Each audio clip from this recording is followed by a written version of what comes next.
នេះគឺជាសកម្មភាពមួយថ្ងៃចុងក្រោយរបស់ខ្ញុំនៅខេត្តសៀមរាបមុនខ្ញុំត្រឡប់ទៅប្រទេសកូរ៉េវិញគឺថាថ្ងៃនេះគឺជាថ្ងៃចុងក្រោយរបស់ខ្ញុំឯងមុនខ្ញុំឡើងទៅប្រទេសកូរ៉េវិញដោយសារតែខ្ញុំមកសៀមរាបហ្នឹងគឺបាន4ថ្ងៃ3យប់បាត់ទៅហើយចំពោះថ្ងៃហ្នឹងដែរគឺខ្ញុំអត់ញ៉ាំបាយនៅកន្លែងគេងទៀតទេគឺចង់ដូរបរិយាកាសទៅញ៉ាំបាយពេលព្រឹកអាហារពេលព្រឹកបែប local food វិញម្ដងគឺថាហាងកាទៀវមួយនេះដែរគឺខ្ញុំមកតាមមិត្តភ័ក្តិ recommend ទេបងប្អូនទាំងគ្នាដោយសារតែគាត់ថាឆ្ងាញ់អីចឹងទៅខ្ញុំក៏មកតាមគាត់ទៅអ្វីដែលខ្ញុំញ៉ាំព្រឹកហ្នឹងដែរគឺមីគោកសាច់ជ្រូកនិយាយពីថារសជាតិរបស់គាត់វិញគឺឆ្ងាញ់មែនតើបងប្អូនទាំងគ្នាកុំទាន់ដាក់គ្រឿងភ្លក់សិនទៅគឺឆ្ងាញ់ល្មមហ្មងគឺរសជាតិអែមមែនតើបន្ទាប់ពីខ្ញុំបានស្រស់ស្រូបអាហារពេលព្រឹករួចរាល់អស់ហើយខ្ញុំក៏បានឆ្លៀតទៅកាហ្វេ local មួយកន្លែងដែលគេល្បីខ្លាំងមែនតើនៅខេត្តសៀមរាបគឺមានឈ្មោះថាស្បូវកាហ្វេឥឡូវគឺថាយើងបានមកដល់ហើយបងប្អូនទាំងគ្នាហើយចំពោះការដេក័រក្នុងហាងរបស់គាត់វិញគឺលក្ខណៈបែបស្បូវនឹងឯងបងប្អូនទាំងគ្នារចនាមកបែបខ្មែរបែបបុរាណស្អាតខ្លាំងមែនតើចំពោះរសជាតិកាហ្វេស្បូវនឹងដែរគឺឆ្ងាញ់ឈ្ងុយទទួលយកបានបងប្អូនទាំងគ្នាហើយតម្លៃវិញក៏ស័ក្តិសមទៅនឹងរសជាតិវាដែរហើយអ្វីដែលពិសេសហ្នឹងគឺគាត់មានអាម្រាបដាក់កាហ្វេឲ្យលក្ខណៈជាស្បូវដល់អញ្ចឹងទៅគឺអាចសម្រួលជីវភាពដល់បងប្អូនដែលរស់នៅសៀមរាបដែលជាអ្នកគាត់ផលិតអាសោបដាក់កាហ្វេបែបស្បូវហ្នឹង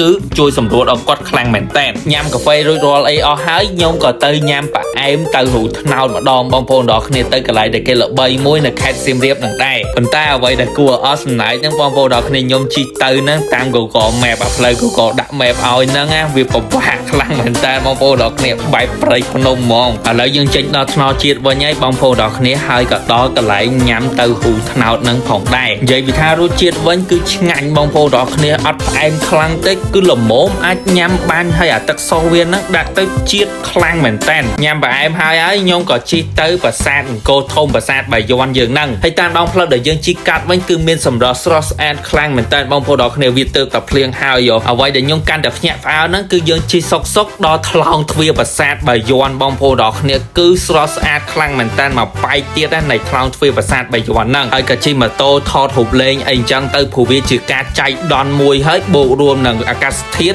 ុហើយនឹងប្រាសាទហ្នឹងស្រស់ស្អាតខ្លាំងមែនតើអញ្ចឹងវាជាអភូតហេតុមួយដែរយើងក៏ជិះបន្តទៅមុខទៀតដើម្បីឆ្ពោះទៅប្រាសាទអង្គរធំប្រាសាទបាយ័នយើងហ្នឹងគ្រាន់តែដល់ប្រាសាទបាយ័នភ្លៀងគឺភ្លៀងដូចកញ្ចាក់ទឹកអញ្ចឹងគឺថាថ្ងៃចុងក្រោយនេះត្រជាក់ត្រជុំខ្លាំងមែនតើបងប្អូនទាំងគ្នាបូករួមទាំងសំណាងបូករួមទាំងអាកាសធាតុអំណោយផលទៅភ្លៀងត្រជាក់ត្រជុំអញ្ចឹងទៅយើងហៀលខ្លាំងមែនតើនិយាយពីថាអារម្មណ៍ក្នុងចិត្តវិញបងប្អូនទាំងគ្នាគឺមានការត្រេកអរសប្បាយចិត្តខ្លាំងមែនតើកម្រជួបថាសំណាងលើសំណាងហ្មងលើកនេះចេញពីប្រាសាទបាយ័នហ្នឹងខ្ញុំក៏ឆ្ពោះទៅប្រាសាទមួយទៀតគឺប្រាសាទព្រះខ័នបងប្អូនទាំងគ្នាជាកន្លែងមួយដែលយើងអាចទៅញ៉ាំមច្ឆា free អញ្ចឹងណា